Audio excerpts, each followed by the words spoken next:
하나님의 위로와 하나님의 축복이 여러분들 가운데 함께 하시기를 주님의 이름으로 축원합니다. 오랜 장마로 비가 많이 내려서 비 피해가 심각합니다. 근데 오늘 장미라는 태풍이 만들어져서 오늘 남해안에 상륙한다고 합니다. 오늘 지금쯤 아마 제주 해안에 가까이 오고 있을 거고요. 오늘 하루 종일 남해안, 특히 이제 부산, 포항을 빠져나가는 시간이 오늘 저녁 6시쯤 될 거라고 하니까요.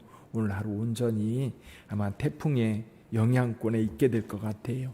피해가 최소화되도록 함께 기도해 주시기를 바랍니다.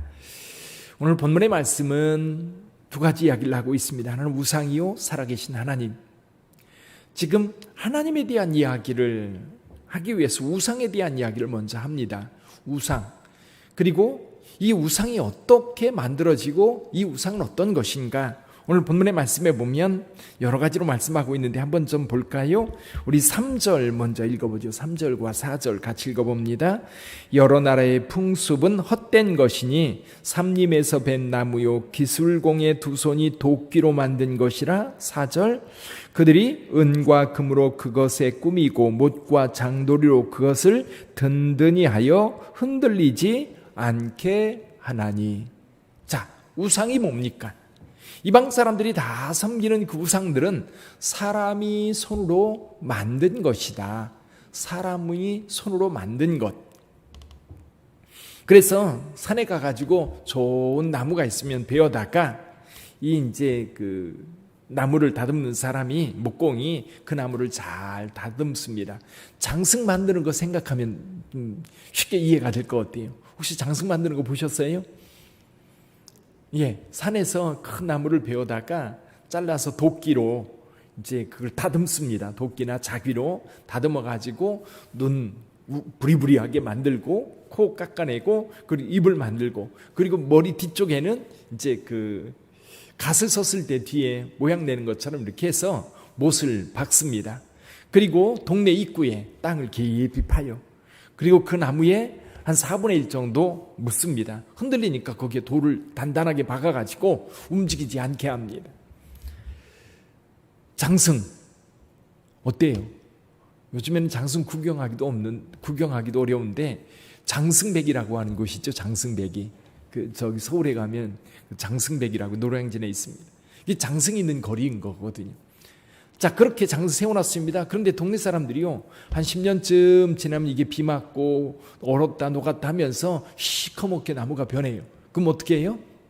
뽑아내고 산에 가서 다른 나무를 베어다가 또 다시 깎고 그래서 거기 다시 메어다가 거기다 꽂아 놓습니다. 똑같은 거예요. 근데 여기에는 좀 다른 게 뭐냐면 그렇게 만든 이 신상에다가 금과 은으로 장식을 정교하게 하고 거기에 청색, 자색 옷을 입혀서 진짜 사람처럼 보이는 거예요. 사람은 아니더라도 진짜 어떤 형상이 만들어져 가지고 거기 가면 괜히 겁나고 두려운 거예요. 이렇게 우상을 세워 놓습니다.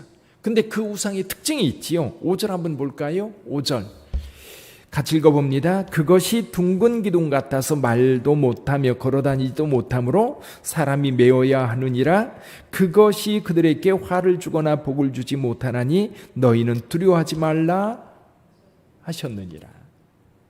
자, 우선 이 우상은 말을 못합니다. 우리가 가서 아무리 말을 붙여도 말을 하지 못해. 그리고 움직이지도 못해. 스스로 움직이지 못하니까 사람들이 메어다가 거기다 박아놓고 세워놓고 그럽니다.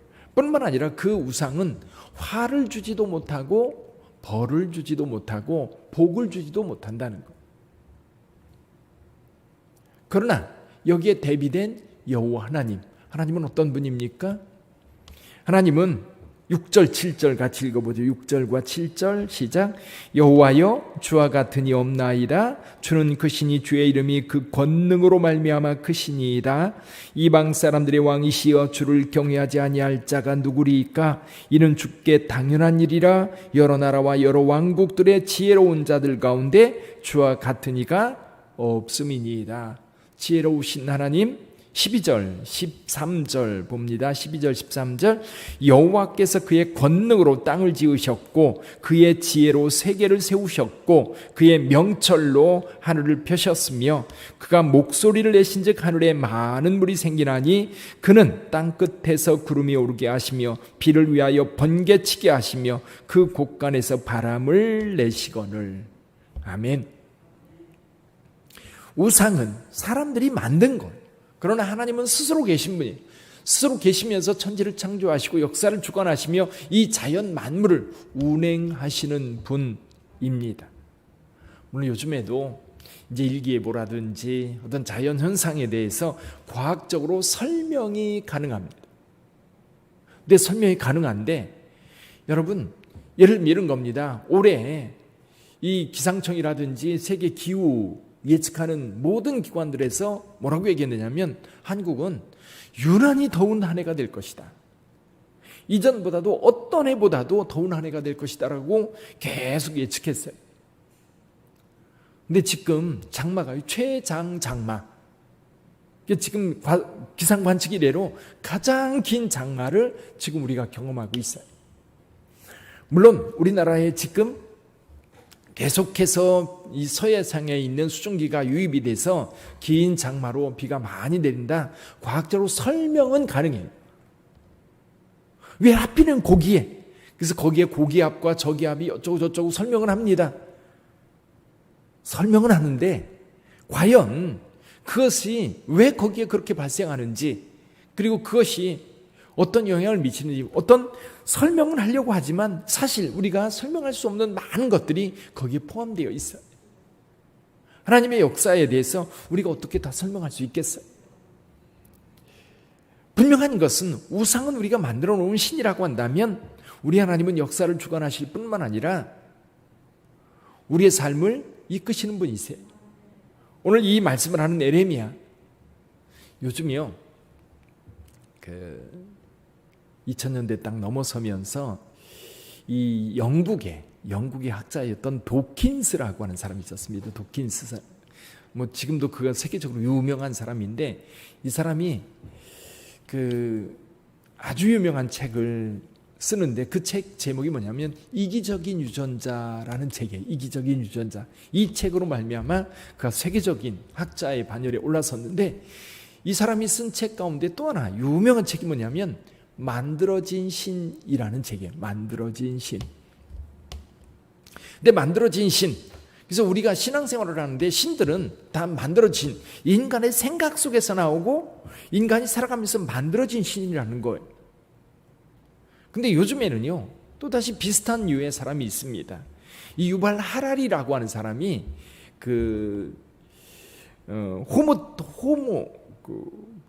사피엔스라고 하는 이제 책을 썼는데, 요즘에 얼마 전에 이 사람이 책 한 권을 더 썼어요.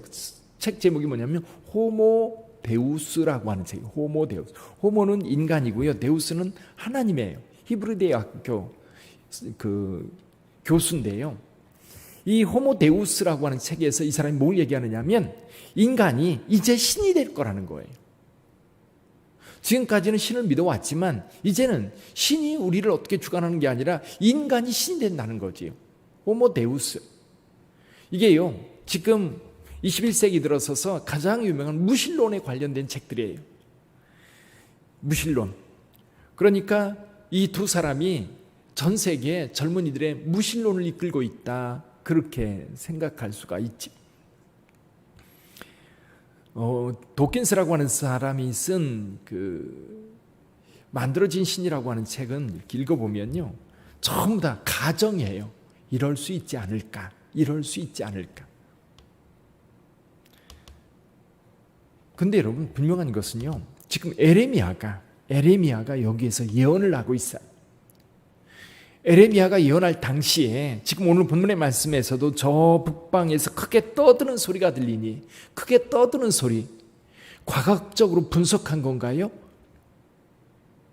아니면 이 크게 떠드는 소리가 에레미야에게 들리는데 지금 어떤 정보가 예레미야에게 전해져서 이 에레미야가 그 정보를 가지고 지금 바벨론에서 우리를 칠 준비를 다 하고 있어. 여기 조사 끝냈어. 얼마 안 있으면 그들이 쳐들어올 거야.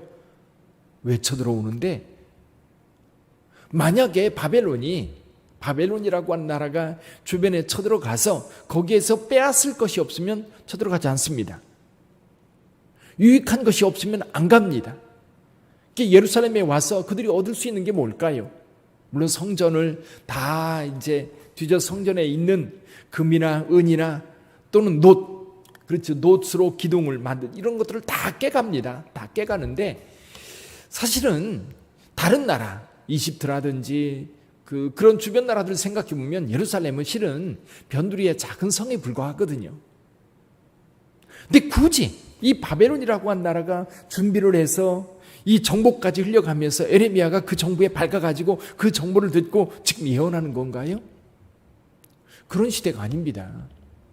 지금처럼 온 세계가 정보로 이렇게 통했던 시대가 아니기 때문에 에레미야는 하나님의 말씀이 아니면 예언할 수 없는,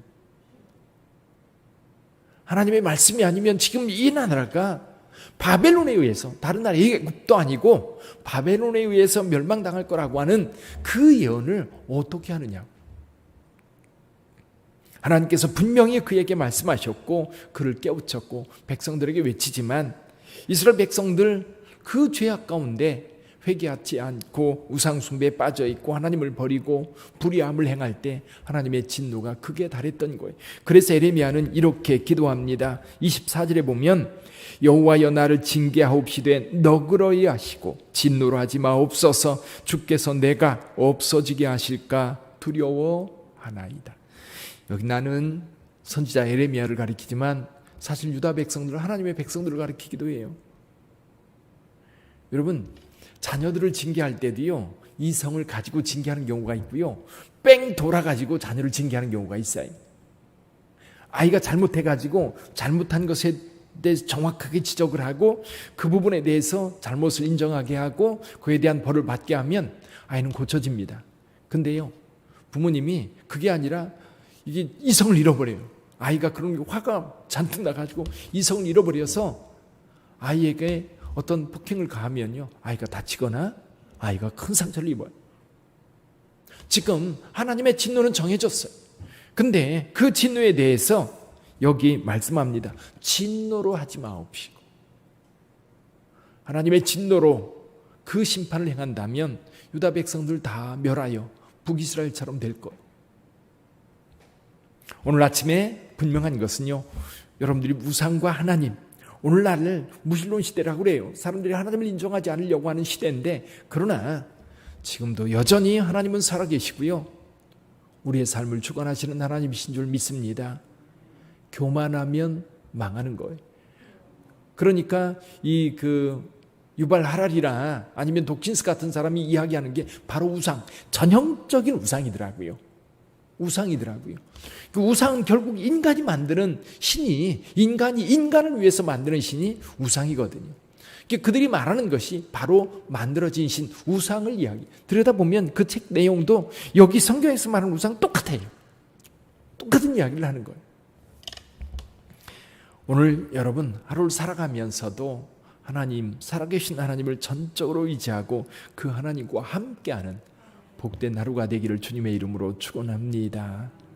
기도하겠습니다.